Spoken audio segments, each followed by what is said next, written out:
दोस्तों road roller से सड़क को कॉम्पैक्ट करते हुए हम सभी ने देखा है, तो फिर ये काम कैसे करता है आइए जानते हैं। रोड रोलर का हिस्सा दरअसल अंदर से खोखला होता है। देखिए यह 20 टन का रोड रोलर है जिसमें कैप के पीछे 6 सिलेंडर वाला इंजन है।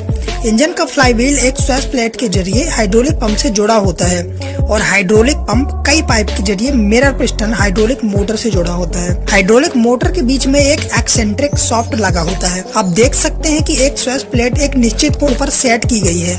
कई पिस्टन स्वेस प्लेट से जुड़े होते हैं। जैसे जैसे इंजन घूमता है पिस्टन भी वैसे वैसे बाएं और दाएं चलते हैं। पिस्टन की इस हरकत के कारण हाइड्रोलिक मोटर में हाइड्रोलिक ऑयल लगातार सिलेंडर में प्रवेश करता है और बाहर निकलता है और हमेशा एक ही सिलेंडर होता है। हाई प्रेशर ऑयल के दबाव में हाइड्रोलिक मोटर के एक्सेंट्रिक सॉफ्ट को लगातार घुमाने के लिए धकेला जाता है जिससे रोड रोलर के पहिए घूमने लगते हैं। दोस्तों यह तो कंफर्म है कि रोड रोलर कार की तरह ड्राइव सॉफ्ट और डिफरेंशियल का उपयोग नहीं करता है, क्योंकि रोड रोलर बहुत भारी होता है और गियर ट्रांसमिशन बहुत कठिन होता है। इस प्रकार कारों के द्वारा उपयोग की जाने वाली विधि 20 टन के रोड रोलर को आगे नहीं बढ़ा सकती।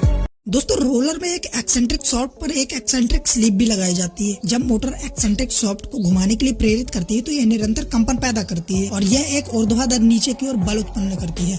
रोलर सड़क की सतह को कॉम्पैक्ट करने के लिए इस कंपन के बल पर निर्भर करता है। हालांकि इसमें एक समस्या है, एक्सेंट्रिक सॉफ्ट द्वारा उत्पन्न कंपन एक ही समान नहीं होती, जिसके कारण रोलर द्वारा रोल की गई सड़क सतह असमान हो सकती है। इस समस्या को कैसे हल किया जा सकता है? देखिए, दरअसल असमान सड़क की सतह के लिए समाधान सीधा है। ड्राइवर को केवल उच्च आवृत्ति समान कंपन उत्पन्न करने के लिए एक्सेंट्रिक सॉफ्ट से जुड़ी मोटर की स्पीड बढ़ाने की आवश्यकता है और सड़क की सतह बहुत चपटी हो जाएगी। समस्या यह है कि उच्च आवृत्ति कंपन कंक्रीट सामग्री को नुकसान पहुंचा सकती है और जब रोलर इमारतों के पास से चलता है तो उन्हें दरार कर सकता है। इसलिए इंजीनियर मोटर से जुड़े एक्सेंट्रिक सॉफ्ट को सीधे सॉफ्ट में बदलकर और आंतरिक दीवार के पास 2 नए एक्सेंट्रिक सॉफ्ट जोड़कर रोलर को एक्सेंट्रिक सॉफ्ट में सुधार कर देते हैं। एक्सेंट्रिक सॉफ्ट एक बेल्ट के माध्यम से दूसरे मोटर के सीधे सॉफ्ट से जुड़ा होता है और एक ही तल पर जब मोटर चालू होती है तो एक्सेंट्रिक सॉफ्ट किसी भी दिशा में घूम सकती है। यदि 2 एक्सेंट्रिक सॉफ्ट विपरीत दिशाओं में घूमते हैं तो कंपन रद्द हो जाता है।